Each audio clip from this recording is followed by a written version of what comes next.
Добрый день. Меня зовут Самотесия Владимировна. Я администратор этого города. Пожалуйста, садитесь здесь. Я специально этот скамейку для вам поставил. Спасибо. Что вы отдохнули. Қазақша сөйле. Мен сіздер Кореянка деп жүрсіңдер. корейше сөйлейсіздер ма? Орысша. Мен бәрі тілі хинга сөйледі. О, хинга корея. Бәрі тілі сөйлей аламыз. Қазақша болса қазақша. Орысша айта берші. Скамейкке жайғасып отырып демалып болыңыздар, сосын кішкене демалып болғаннан кейін тағы жүресіздер. Оған дейін мен көңілдеріңіз көтеріп жіберейін, бір. Баяғыда бір енелер мен келіндер теңізге шыққан ғой, екі кемемен. Бір кемеде келіндер, бір кемеде енелер. Сөйтіп, енелер отырған кеме аударылып қалған ғой теңізде, қасқа Құдай сақтасын. Сөйтіп, келіндер отырған кемеде келіндердің бәрі қуанып отыр дейді. Ойлаңызшы, бәрі қуанып отыр дейді. Сволочтар, иә. Отырып айтайыншы. Бәрі қуанып отқан ғой. Сөйтіп, ішінде бір келін қуанбаған ғой. Сосын, ей, бәріміздің енеміз кетіп қалды, қуанып отыр. Жаңа сволоч келін айтып отыр. Қуанып отыр. Сен неге қуанбай жатсың деген ғой. Ана келін сосын настроениесі жоқ. Мен енем үйде қалып қойып еді деп айтады дейді.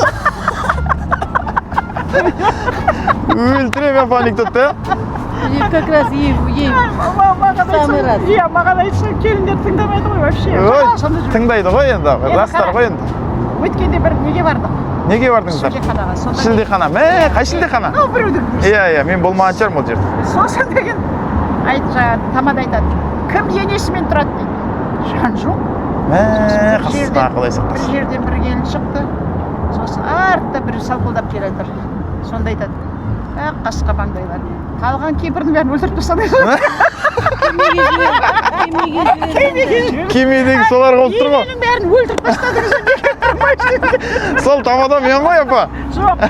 Менің де анекдотым бар сондай, тойларда Басқа айтатын. айтады. Құдай қырылып өлді ғой. Күшті айтып жүрген екен. Күшті айтады. Оның бәрін неге өліп қалды ма дейді қалғандар. Неге тұрмайсыңыз енелеріңіз дейді. Сонда екі приз берді. Бүткіл залдан. Қалғаның бәрі енемен тұрмайды. Күшті, иә. Қазірге қара.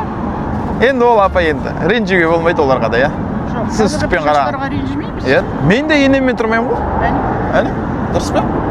Мен енді күшікке болып жүрмеймін ғой енді. Өзім үйім бар. Өз үйімде тұрамын ғой. Жоқ, өз мамаңмен тұрмайсың. Иә, өз мамаммен тұрамын. Енеммен тұрмаймын мен. Жоқ, мен енені айтып отырған жоқ ол. Ене деген сенің мамаң ғой енді мысалы. Жоқ, мен әйелім мамасы ене емес пе? Мен енеммен тұрсам, ұят қой, бәрі енемен тұру керек дейді да. Келін алғанда ене дейді ғой біздің ақтау. Ене дейді, не мама дейді. Сол ене мама дейді. Мен әйелімнің мамасы. Әйелінің ауылы ол деген Ене болмай ма ол? Саған ене болады. Ой, мен ене деп сохранить етіп қойдым ғой, удалить етсең онда. Жоқ, тұра берсін. Тұра берсін. Саған ене болады.